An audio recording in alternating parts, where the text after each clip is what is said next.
A very good afternoon to all of you, ladies and gentlemen, and welcome to Bengal Chamber.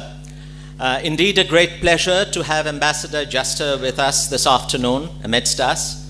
May I request Mr. B.B. Chatterjee, our Senior Vice President, to please formally welcome Ambassador Juster.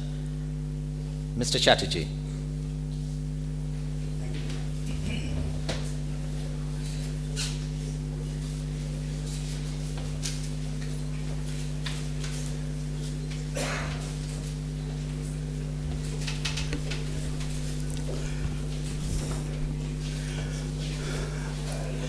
Good afternoon, ladies and gentlemen. It is my pleasure to extend a very warm welcome to all of you present here this afternoon in Kolkata at the historic Bengal Chamber premises. We wholeheartedly welcome Mr. Kenneth I. Juster, the 25th United States Ambassador to the Republic of India, sir. It is also a pleasure to have with us Mr. Craig Hall, Consul General, U.S. Consulate, Kolkata, amongst us.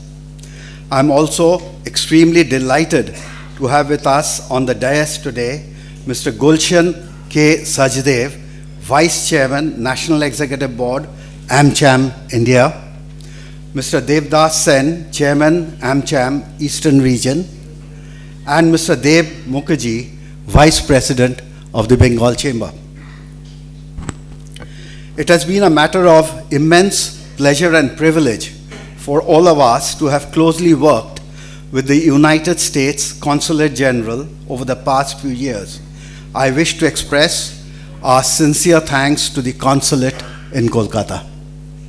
The Bengal Chamber and the U.S. Commercial Services in Kolkata enjoy a special relationship insofar as promotion of bilateral trade and commerce with the United States is concerned, with special focus on eastern part of India, particularly Bengal. You may be aware that the Bengal Chamber of Commerce and Industry hosted the U.S. Department of Commerce's Select USA Roadshow, the first ever India event in Kolkata in October 2015. Indo-US relationship made great strides in 2017 with President Mr. Donald Trump keeping his electoral promise of being the best friend of India inside the White House. India was the only country for which the US administration came out with a 100-year plan, an honor not accorded to even America's top allies. Mr. Trump's administration rechristened the region Asia-Pacific as Indo-Pacific, giving a greater role and space for New Delhi in the entire region. President Trump also recently released his first national security strategy, which described India as a leading global power and stressed on deepening US strategic partnership with New Delhi, supporting its leadership role in maintaining security in the Indo-Pacific region. The US President said during Prime Minister Mr. Narendra Modi's visit to Washington, to quote, "The relationship between India and the United States has never been stronger, has never been better." Prime Minister Modi's visit was quickly followed by Mr. Trump's daughter and presidential advisor, Ms. Ivanka Trump, leading the US delegation to the Global Entrepreneurship Summit in Hyderabad, which was co-hosted by India and the US. In fact, the Bengal Chamber of Commerce and Industry hosted Mr. Thomas Vajda, Acting Deputy Assistant Secretary for South Asian Affairs, Department of State, Washington, D.C. in December 2017, who was part of this delegation. Mr. Vajda spoke about our growing economic relationship led by sales in U.S. civil aviation, military equipment, and for the first time, sir, crude oil, as both countries seek to expand and balance their trade relations. Goods and services trade between India and the US is estimated to have jumped substantially from $115 billion in 2016 to $140 billion in 2017, according to an advocacy group that aims to promote bilateral trade. Indo-US bilateral relations have developed into a global strategic partnership based on shared democratic values and increasing convergence of interests on bilateral, regional, and global issues. This relationship has not only weathered the storm of global uncertainties, it has proven to be a great stabilizer as well. Apropos this, it is pertinent to mention that West Bengal has a prominent position in the nation with regard to strength and volume of micro and small scale enterprises. It is second largest in terms of number of MSME enterprises, about 3.7 million, with third largest number of people employed there. The state stands as a gateway to the much coveted market in Southeast Asia and Far East. In the field of export promotion, the state has very recently come up with a new export promotion policy. Traditionally, metal and engineering industries have had a strong base in the state. West Bengal has skilled and educated manpower, which is still considered as one of the best human resources center in the world. All the resources available in the state have helped the growth of other industries like mining, jute, tea, silk, gems, and jewelry, and recently the ICT industries.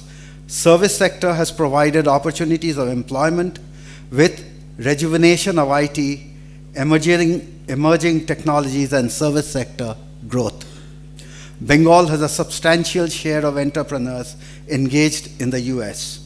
It is the Chamber's privilege to service its member companies with business opportunities and tie-ups with US companies through our linkages with the US commercial services at Kolkata. We are very keen to work with US Consulate in Kolkata more closely and focus in a few areas for increased engagement and collaboration.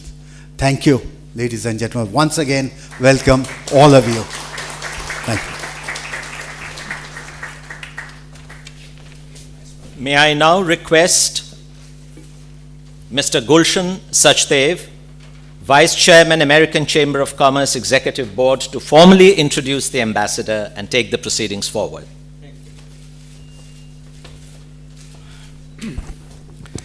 Ladies and gentlemen, the dignitaries on the dais, it's really a great honor for me to introduce nobody less than the Honorable Ambassador from US in India, Mr. Jester. Kenneth I. Jester became the 25th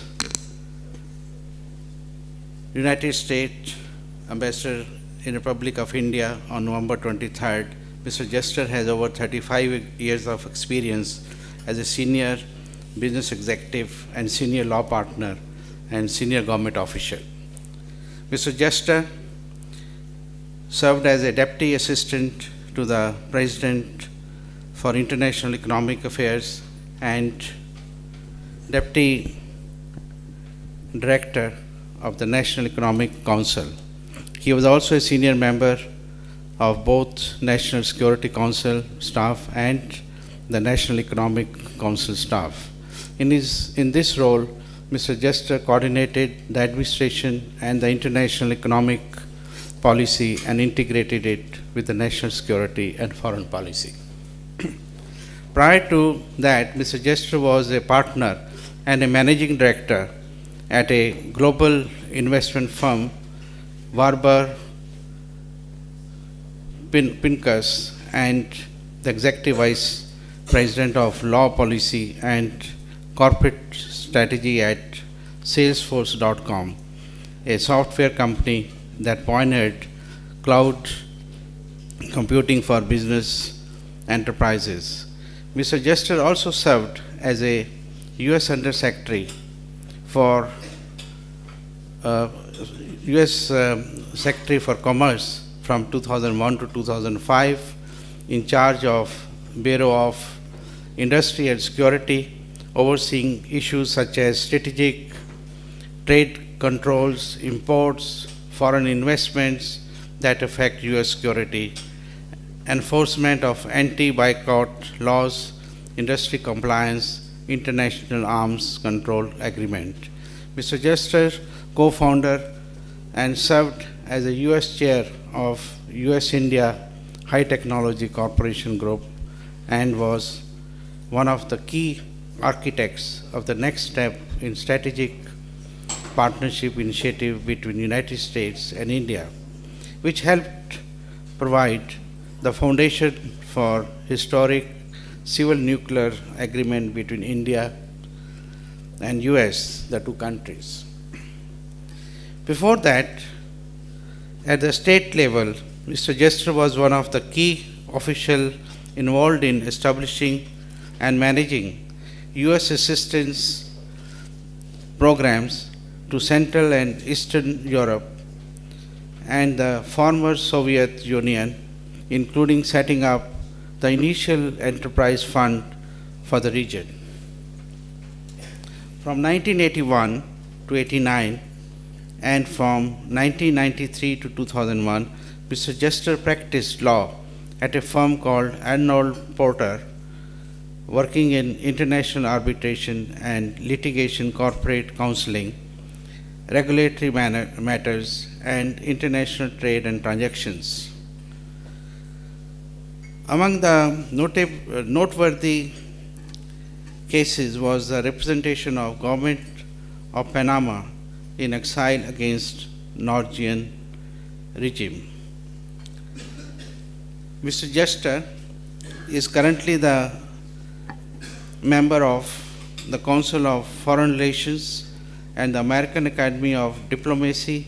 He holds a law degree from Harvard Law School, a master's degree in public policy from John F. Kennedy School of Government at Harvard, and a Bachelor of Arts in Government Arts College in Government from Harvard School. This is what is the great, the industrious, the most impressive biography I've ever read in my life. I'm really very, very pleased to introduce you, sir, the Honorable Ambassador. It's really a pleasure to have you over. Over to you, sir.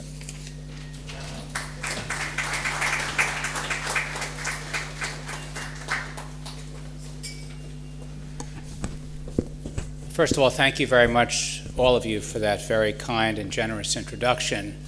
I was also a bit concerned that Mr. Chatterjee was going to give my speech. He did a great job of discussing the U.S.-Indian relationship. But it's really a tremendous pleasure to be back in Calcutta. I've had the opportunity in the last day to visit some sites that my parents visited when they were here in 1966, April of 1966, almost 52 years ago. I'm not sure they ever envisioned that their son would be back 52 years later as the U.S. ambassador, but it's a great treat to be here. And I really appreciate the invitation to speak with all of you this afternoon. And thank you so much to the American Chamber of Commerce for the Eastern region and the Bengal Chamber of Commerce and Industry in this beautiful and historic building. It's wonderful to join you. And for all the other business leaders and assembled guests and members of the media that are here, I can't tell you how much I appreciate all that you do to promote business and industrial developments in Eastern India. This afternoon, I'd like to speak briefly on two subjects before taking a few questions. First, I will touch on the U.S. government's Indo-Pacific strategy, which highlights the importance we attribute to the U.S.-India partnership. And second, I'll share some thoughts on our bilateral economic relationship, which is a cornerstone of that strategic partnership. The U.S. Indo-Pacific strategy reflects the growing range of shared interests between the United States and India, and it's a natural complement to India's Act East policy. The Pacific and Indian Oceans are an essential link between our two countries. As we look to the future, it is vital that the Indo-Pacific region, which is so central to our relationship, continues to be free and open. The U.S.-India strategic partnership is designed to strengthen both countries and to have a beneficial impact on this region. It rests on our shared interests in ensuring that the rule of law and democratic principles are reflected in a rules-based order. We want to guarantee freedom of navigation, overflight, and commerce, and ensure that territorial and maritime disputes are resolved peacefully in accordance with international law. We want to promote economic connectivity through private sector-led growth, free and fair trade, the use of responsible debt financing practices, and the transparent development of infrastructure. And we want to preserve regional stability and security, prevent the proliferation of weapons of mass destruction, and eliminate the scourge of terrorism. Over the last 17 years, I believe we've laid a strong foundation for a strategic partnership that can have a significant and positive impact on the 21st century and beyond. It is now time to build upon that foundation in a flexible and purposive manner. We need to make sure that the strategic partnership is a durable partnership. The long-standing commitment of the United States to a free, secure, and open Indo-Pacific has underpinned the stability and remarkable economic rise of this region to the benefit of all of us. The United States will remain committed to this region as we are to the rules-based international system because our future is inextricably linked to it. We welcome India's leadership with us in this venture as partners bolstered by conviction and working with like-minded nations on a regional architecture to ensure that the Indo-Pacific, in the words of our Secretary of State Rex Tillerson, is increasingly a place of peace, stability, and growing prosperity rather than one of disorder, conflict, and predatory economic policy. Our cooperation in defense and counterterrorism has been a key pillar of our partnership. U.S. defense companies are already investing in India, producing components for complex defense systems.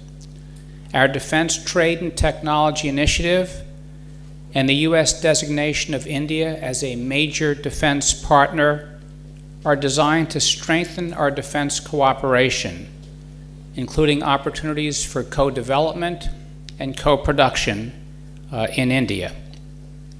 We seek to assist India's efforts to build up its indigenous defense capabilities, as well as enhance the interoperability of our two forces as major defense partners in the Indo-Pacific region. We should put the same strategic lens on our economic relationship that we have applied to our defense relationship. India is in the midst of an economic surge as it integrates more fully into the global economy. The Ministry of Finance recently released its economic survey, which projects economic growth for this coming year at 7 to 7.5%. This would make India the fastest growing major economy in the world. In turn, U.S. trade and investment with India continues to grow. Bilateral trade has gone from approximately $20 billion in 2001 to $115 billion in 2016, and we heard a moment ago the projection for 2017. The statistics have not come in yet fully. Of course, given the size of our respective markets, there is still plenty of room to expand these numbers. We should easily be able to increase the flow of goods and services in both directions, and in the process, make trade more balanced and reciprocal. In our view, fully free and fair trade will support and accelerate Prime Minister Modi's effort to improve India's long-term growth in a sustained way. In this regard, the Prime Minister's determination to move India further up on the World Bank's index for the ease of doing business is most admirable. America First and Make in India are not incompatible. Rather, investing in each other's markets will be mutually beneficial. It will increase our economic interactions and volume of trade, lead to collaboration on emerging technologies, and create jobs in both countries. India should now seize the strategic opportunity through trade and investment to become a major hub for U.S. business in the Indo-Pacific region. Accelerating the economic and regulatory reform process already begun by Prime Minister Modi will help ensure that India is seen as an increasingly efficient, transparent, and well-regulated market. This will further promote growth and development. Continued reforms and trade liberalization will also enable Indian products to more readily become part of the global supply chain, thereby accelerating job creation. There are many benefits to growing our bilateral economic relationship and making India a regional hub for U.S. business. We saw on display at the recent Global Entrepreneurship Summit in Hyderabad the critical and positive impact that an enabling environment for innovation has on a nation's economy. The summit also highlighted how our two countries and others can work together to promote women's entrepreneurship, which is so important to be successful in the business world. America is a leader in entrepreneurship and innovation and already has extensive linkages with India's technology sector. Opening India's market further to U.S. trade and investment will spur our collaboration on many emerging technologies that will drive and protect our economies, including those related to advanced manufacturing and cybersecurity. Greater U.S. trade and investment, combined with a strong environment protecting intellectual property, will lead to increased flows of capital and further sharing of intellectual know-how. Technological transformation needs a constant upgrade, which only occurs when countries are involved in unimpeded economic and data flows across boundaries. Increased openness to U.S. goods and services and an expanded presence of U.S. companies will also stimulate private sector investment in improved infrastructure and overall connectivity. As an example, U.S. companies have innovative technologies that could support India's ambitious goal to create 100 smart cities across the country. In a similar vein, we should enhance our efforts to promote connectivity within South Asia, which is one of the least economically integrated regions in the world. We should coordinate with India, other countries, and the multilateral development banks on financing for regional infrastructure projects. Our consulate here in Calcutta held a connectivity conference in December of 2016, which some of you attended. We seek to further these efforts to advance solutions that bring the region together at another conference later this year. Increased heft in our overall economic relationship would necessarily provide a broader and deeper long-term U.S. commitment to India and the Indo-Pacific region. This would complement our growing defense and counterterrorism partnership and moderate any policy differences that might arise along the way. Indeed, many sectors present opportunities for our two countries.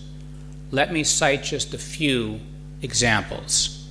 As I mentioned, there is the defense sector, where we have gone from nearly zero sales to close to $15 billion of sales in a decade.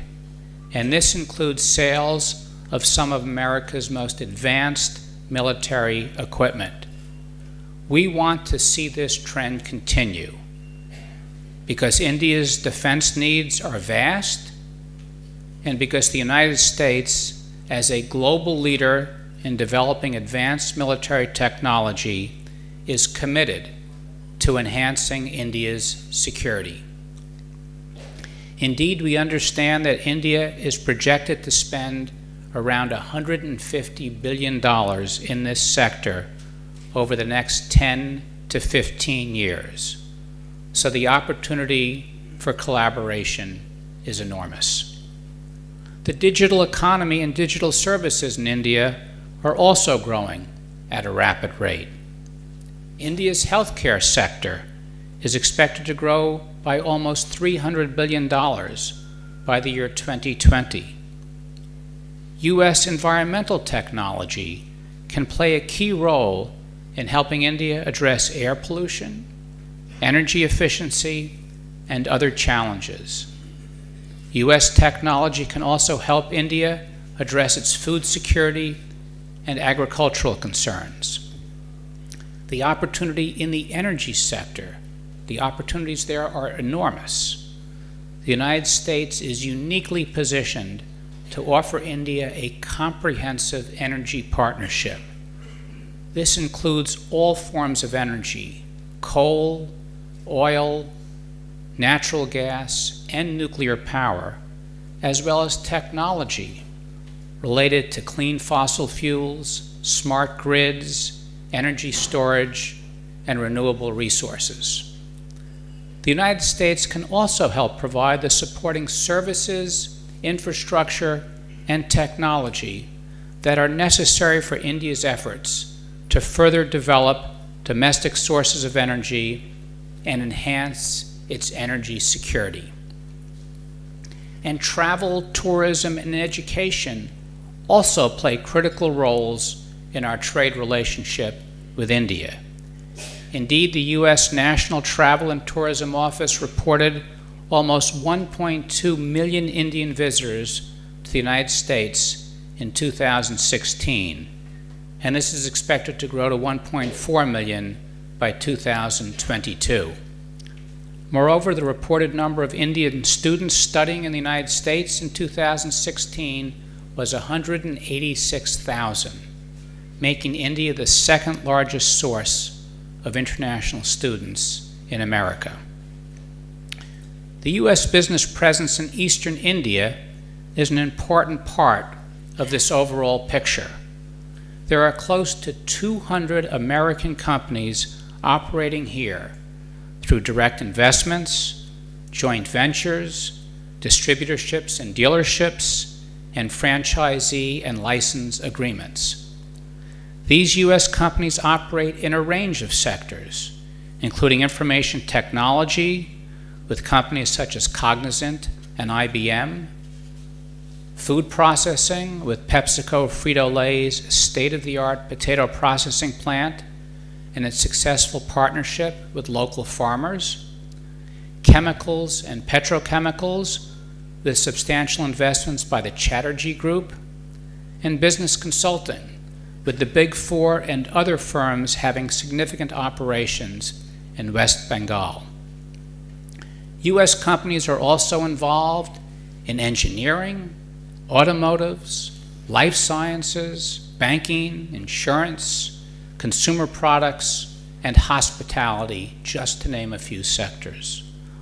All of these are examples of the enormous potential of our mutually beneficial economic relationship, especially if we view it through a strategic lens in terms of the overall importance to the U.S.-India strategic partnership.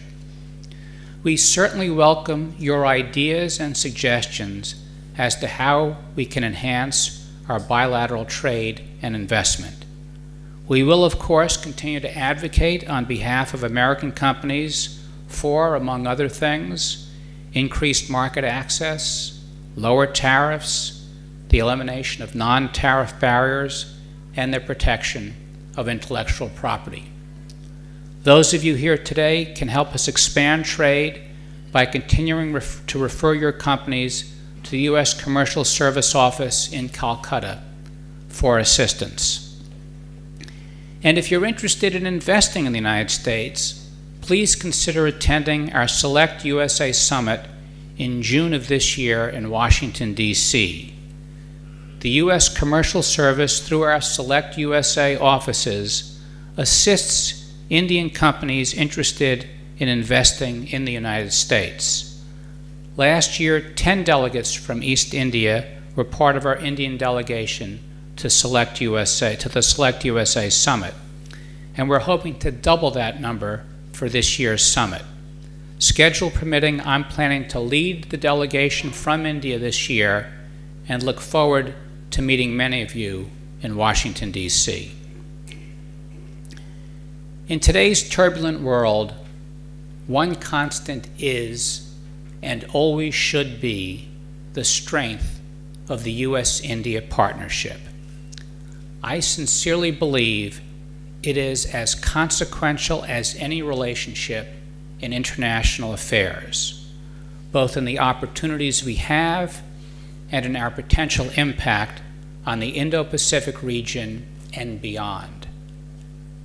While both India and the United States cherish our independence and our sovereignty, the true value of our partnership is that it can better enable each of us to positively influence global affairs and to achieve our greatest aspirations for the security and prosperity of our people.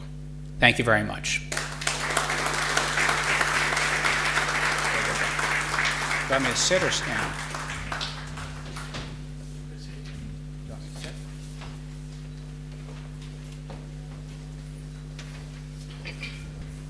Ambassador Jester, Consul General Hall, dignitaries on the dais, friends, ladies and gentlemen. Partners bolstered by conviction, and that's what Ambassador Jester said. And private sector-led growth, that's something so close to many of our hearts. So, ladies and gentlemen, we're going to open this up for questions. If you could keep your questions brief, very quickly introduce yourself. And we'll take a couple of questions from the business community and then a couple from the media. So, yep, if we could, okay.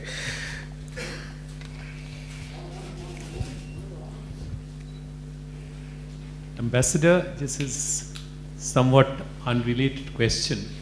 I was asking about the education sector. US universities, are there any plans of entering India? Especially because India provides a huge market. There's a massive shortage of global universities here. And the Prime Minister of India has, in the recent past, has mentioned about setting up 20 global universities in India. So what are the plans in that count? Thank you very much for that question. First, I would say that the education sector is very key to the overall people-to-people relationship between our two countries. Many Indians come to the United States to study, and I think that builds a lifelong tie between your country and our country. And I would certainly love to see more U.S. universities set up operations here in India. To be honest, I don't know what the plans are of various universities. I do know in my short time here, I was visited by the Vice Dean of the Harvard Law School and the Dean of the Kennedy School of Government. So hopefully they're looking at those types of opportunities. And I think we just have to try to make it as open an environment for them to do that and welcoming as can be. But I think it would be terrific if there's further flows back and forth in the educational sector, because it really does build lifelong ties. In fact, sharing of knowledge and intellectual property is what Ambassador Jester mentioned in his speech. So that was a very pertinent question. Another question from the same table, sir.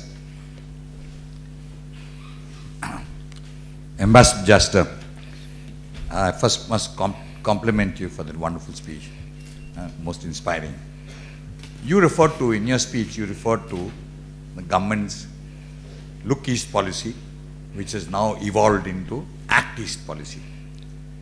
You also alluded to the presence of, large presence or significant presence of American companies in the eastern region.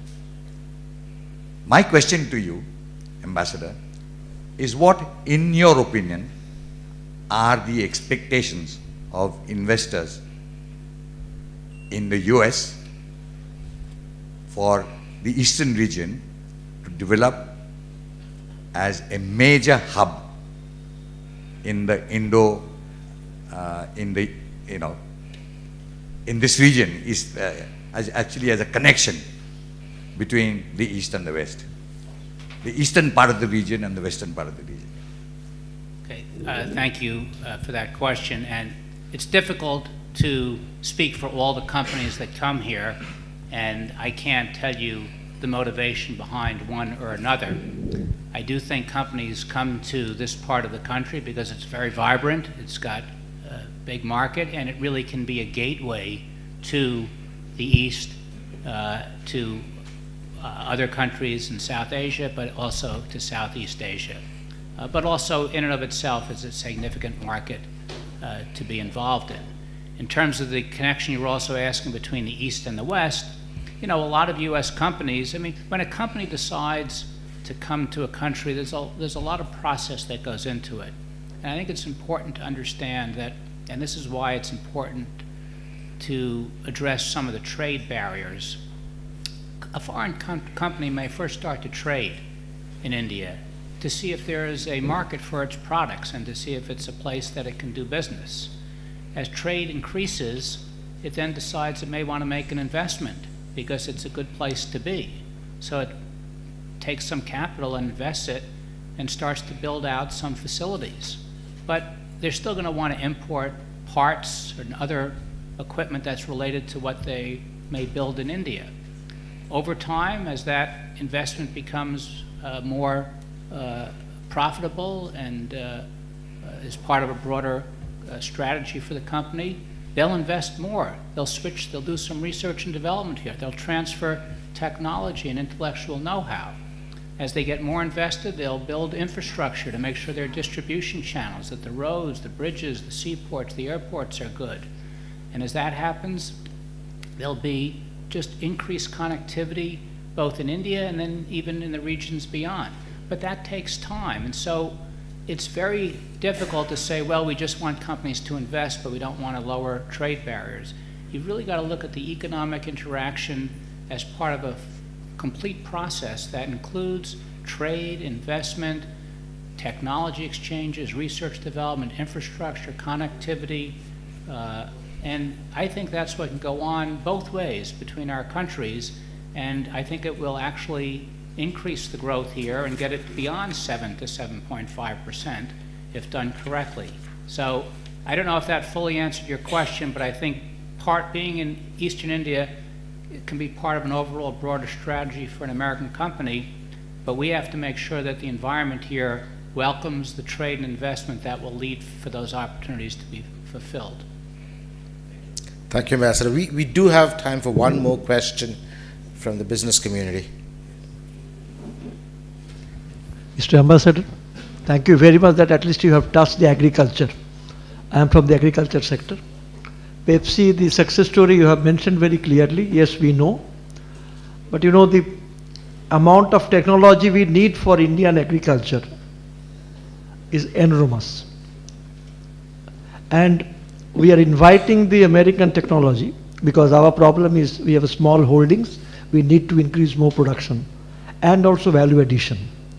If you compare with United States, you are having corn and maize, you have more than 200 products. In our country, we don't have. So like that, when you have taken over, and I was going through all your biodata and everything, can you just make a program only to bring the agriculture technology to increase the production and also value addition, maybe in Delhi or maybe any part of the country? That will be a great help for the farmers and for the economy also. Thank you. Thank you for that, and I know that's one of the things that our companies look at is how can we help the agricultural sector overall, and we do work with the government of India on this, and it's both technology and other types of know-how to do that. It's obviously a critical sector for India, and we've contributed to it very well in the past, and we want to continue to do that in the future. Thank you. Thank you. We have our friends from the media. If we can, anybody wants to take the first one from that? Sure. Good afternoon, sir. This is Madhuparna from Economic Times. So you have actually spoken a lot on defense cooperation. So in your first policy speech in India, you spoke about military liaison officers at each other's command position. So if you can elaborate on that a bit, and has it taken a step forward after you just given the proposal? Thank you. Thank you for that question. I wish I could give a speech and 3 weeks later everything I said there could be implemented. It hasn't quite happened yet, but it wasn't designed to happen immediately.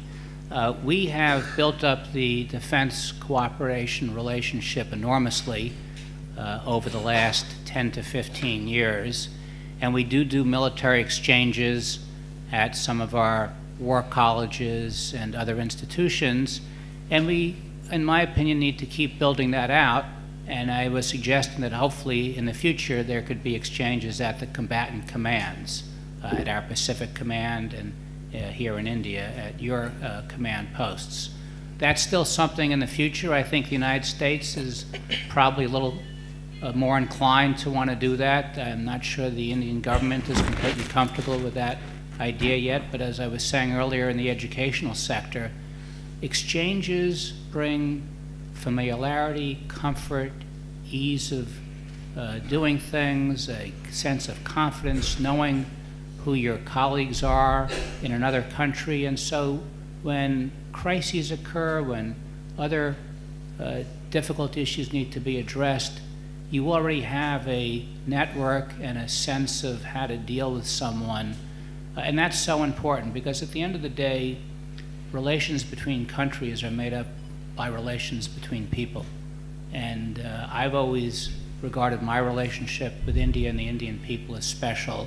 I've been referred to as a friend of India, which to me is a great honor. And we need to make sure that at all levels, at all parts of government, and in the private sector, in the defense sector, we have lots of friends of India and friends of the United States in order to be most effective. Thank you. Sir, I'm Shumanta from Hindustan Times. For quite some time, the US media, the mainstream US media, had been quite critical of certain socio-religious developments in India. So in a country like India, like USA, where US media influences decisions, how far the investor confidence on Indian situation will continue in the backdrop of these socio-religious disturbances? I'm not sure I fully understood your question. Is how can investor confidence in India continue in light of questioning about social issues? Social-religious issues? Yeah. Well, first of all, India is a vibrant democracy, and like the United States, it's a diverse country, and there will be issues that arise in one part of the country or another. And at the end of the day, these are for India to debate and discuss and decide upon as a vibrant democracy. And I read the newspapers, there are lots of different opinions, editorial writers, and it's important that your country, like my country, continue to welcome freedom of expression and really have an open exchange on issues and deal with the challenges that come along with being diverse countries that are multi-ethnic, multi-religious, pluralistic. That's the marvelous thing about both of our democracies, but it also creates challenges. And so they may be commented upon by our media, but I can tell you as someone who's worked in the business community, in the technology sector, and the financial sector, we don't make our investment decisions based on what the media may report. That's one factor that feeds into a risk assessment that you make. When you look at a country and you don't look at the overall country, I used to say we invest in companies, we don't invest in countries. We look at the sector, the place, the situation, what the regulatory climate is, what the governmental policy is, how do we see the growth opportunities, what's the competition.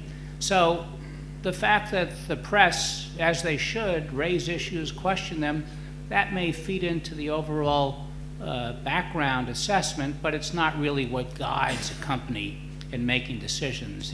Companies have products to trade, money to invest, and they're going to be very analytical about what's the best case. And no investment or country is risk-free. They all have risks, and what you then try to do in business is come up with strategies to mitigate the risk. So I don't worry at all about a vibrant press in our country or in your country. I think it's healthy and good, and I just hope that when businessmen make decisions, they find an inviting environment that will attract their capital, because capital can go anywhere in the world, and if you really want India to be the engine in this region, we have to have an environment that will attract capital. Thank you. Thank you. We have one last question. Are you from the press? No. Sorry. Go ahead. Ambassador Juster, this is Tamal from Times Now. You have touched upon the fact that how US is keen on preserving the regional stability, but as far as the Indian state of Jammu and Kashmir is concerned, that is certainly not the case. There are a lot of situations developing, and we have lost 4 of our soldiers. How big a concern it is for US to see one of its closest allies and a good friend, India, in trouble, for which India is squarely blaming Pakistan. I missed the last part. For which? What was the last part of that statement? Well, India is holding Pakistan responsible for the kind of anti-India activities happening across the border. We have lost 4 of our soldiers.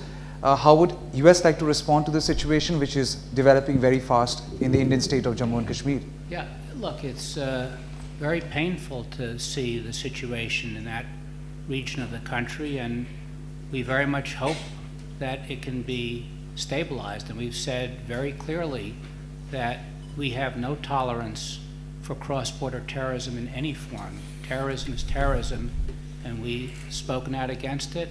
We work with India to put to designate groups that are terrorists on a terrorism list.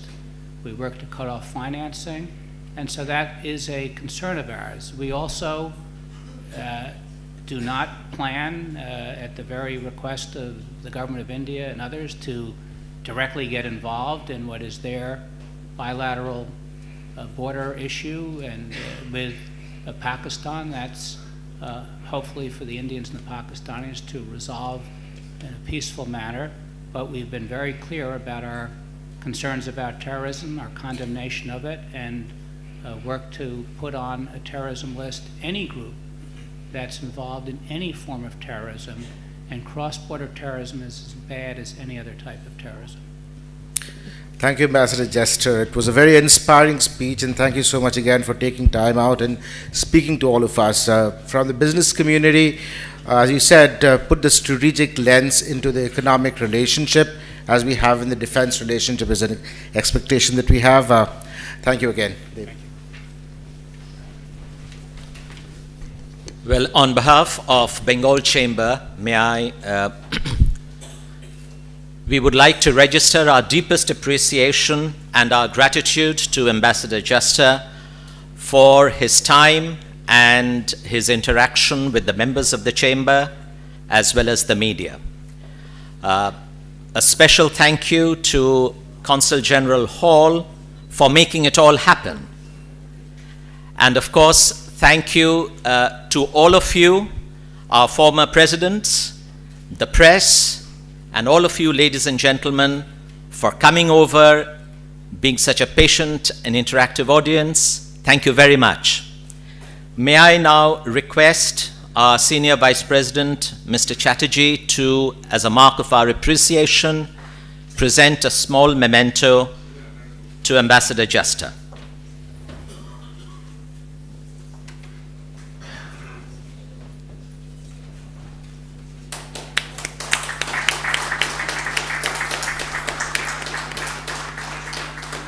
May I request Mr. Devdas Sen? Oh, there's still one more. Oh, lovely.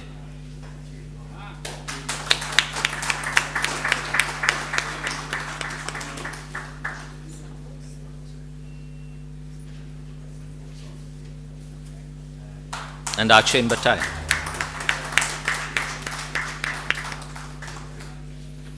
May I request Mr. Devdas Sen to hand over a memento from American Chamber to the ambassador. And Mr. Chatterjee, if you would please hand over a memento to Consul General Hall to say thank you, as I said, for making all this happen.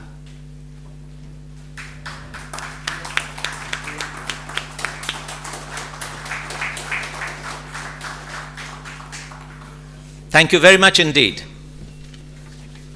and good afternoon.